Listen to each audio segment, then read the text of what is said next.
Salut les amis, j'espère que vous allez bien. On se retrouve alors deuxième vidéo, et oui, parce que vous avez sans doute vu la vidéo du coronavirus. On se retrouve donc pour une vidéo, on va dire tout simplement du show de NXT, puisque bah, vous le savez, il y a eu un show de NXT qui a eu lieu, que vous pouvez déjà voir la critique sur WordPress. On va commencer comme à chaque fois avec le titre d'Amérique du Nord. Alors pour information, bah, la WWE avait fait un show un peu, on va dire correct du côté bien de NXT la semaine dernière, donc il fallait remettre les pendules à l'heure, et justement bah, ils ont mis deux matchs de championnat, deux matchs qualificatifs, un match de Kushida, et justement deux segments avec Ciampa et Rhea Ripley. Alors on va commencer littéralement avec Keith Lee contre Cameron Grimes. Bon match de Cameron, franchement j'ai plutôt apprécié le match de Cameron, j'ai trouvé que c'était très intéressant. Euh, Keith Lee, alors j'ai commencé à avoir un petit problème avec Keith Lee. La raison elle est évidente, Keith Lee malheureusement, on le voit, bah, il a un gabarit très, très volumineux, et je reste poli. Et forcément, bah, pour pouvoir se mouvoir sur le ring, c'est un petit peu la galère. Et ça se ressent, le rythme est lent. Mais après, il faut l'avouer, il met de la puissance, il met de l'envie. Il est très... Ce qui manque peut-être à Kefli, c'est un peu d'habilité, un peu d'agilité en fait. C'est vrai qu'il est un petit peu... Après, c'est vrai qu'il a un gabarit assez fort. Et forcément, c'est un petit peu la galère. Malgré tout, le match est agréable, le match est sympa, et j'ai plutôt apprécié. Après, pour l'après-match, franchement, ce que j'ai trouvé intéressant, c'est que, en fait, tu te dis, ça se trouve, Lee a pu penser que c'était Dijakovic qui avait frappé, et au final, bah, il s'est dit, bah, puisque c'est comme ça, je m'en prends à Dijakovic. Bon, après, je pense que les deux ont pu en discuter. Après, c'est plutôt pas mal, surtout que, bon, on a pu le voir à la fin, Keith Lee avait l'air de dire, c'est moi le champion, t'as voulu t'en prendre à moi, c'est moi qui ai eu le dernier mot. D'ailleurs, je pense qu'on aura à NXT TakeOver Tampa un match entre Dijakovic et Lee. On a eu ensuite un match de l'échelle de qualification qui a été fait. Bah, c'était un match assez décousu où clairement, moi j'ai trouvé que la deuxième partie du match était bien meilleure que la première. Franchement, Miyahim a fait ce qu'elle voulait de Dakota Kai. Après, je suis quand même étonné que Dakota Kai ait pas réussi à se qualifier puisque Tegan Nox l'a fait. Et je trouve, d'ailleurs, alors Tegan Nox, d'ailleurs, je dis tout de suite, Tegan Nox contre Deonna Purrazzo, je trouvais Tegan Nox un peu décevant, voilà. Deonna Purrazzo a été plutôt intéressante. Franchement, j'ai trouvé que c'était assez décevant. Après, la victoire de Mia Haim, quand même, m'a bien étonné. Raquel Gonzalez, notamment, qui a attaqué. Donc, c'est bien aussi qu'il y ait des petites interventions qui pourraient un peu foireuses. Voilà, mais en tout cas, j'ai plutôt apprécié ça.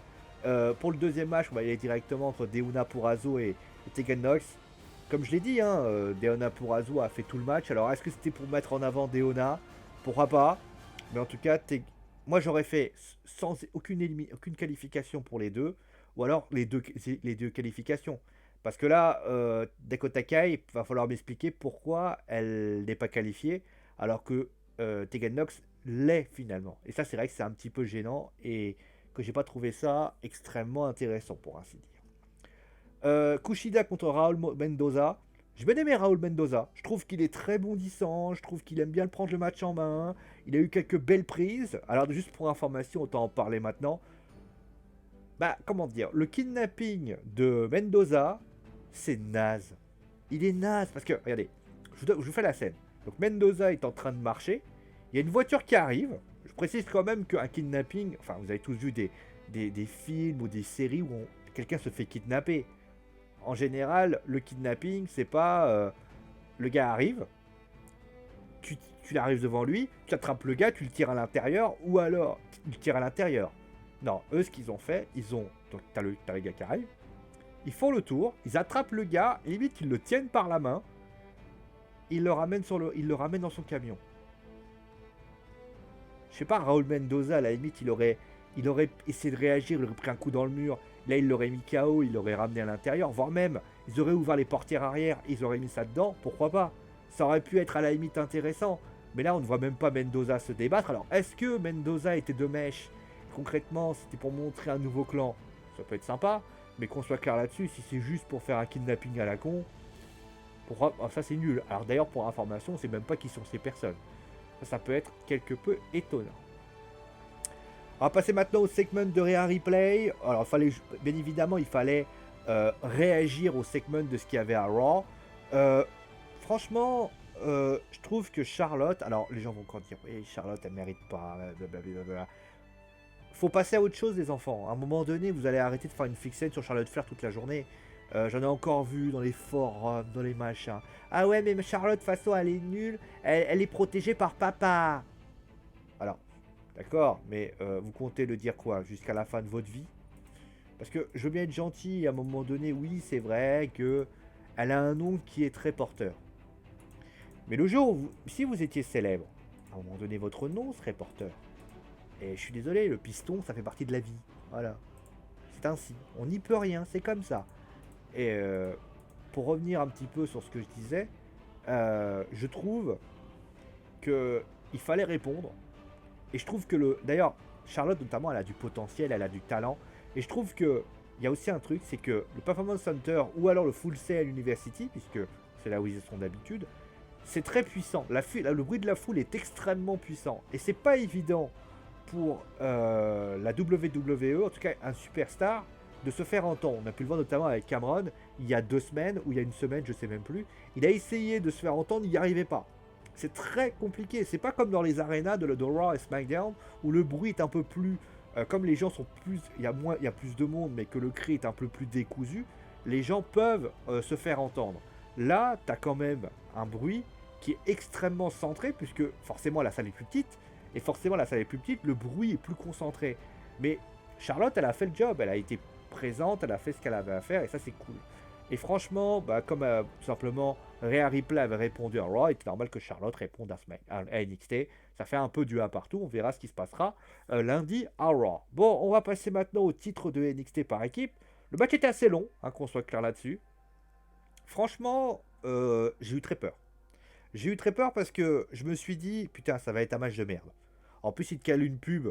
À un moment donné, je me suis dit, ça y est, ça... Alors, j'ai eu très peur qu'ils me fassent une pub à la Montesford. Heureusement, ils le font pas.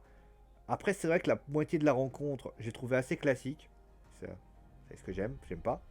Et puis la seconde moitié, je l'ai trouvé beaucoup mieux. Il y avait de la folie, de la technique, des prises aériennes. La présence des Grizzle Young Veterans était quand même bien amenée. Voilà, c'était... Ils n'ont pas voulu trop en faire, c'était bien.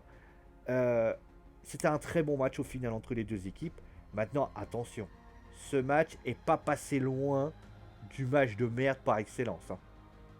C'est comme quoi, vous voyez, ça peut se jouer à pas grand chose, la réussite d'un match. Et finalement, on va terminer avec le segment de Tommaso Ciampa.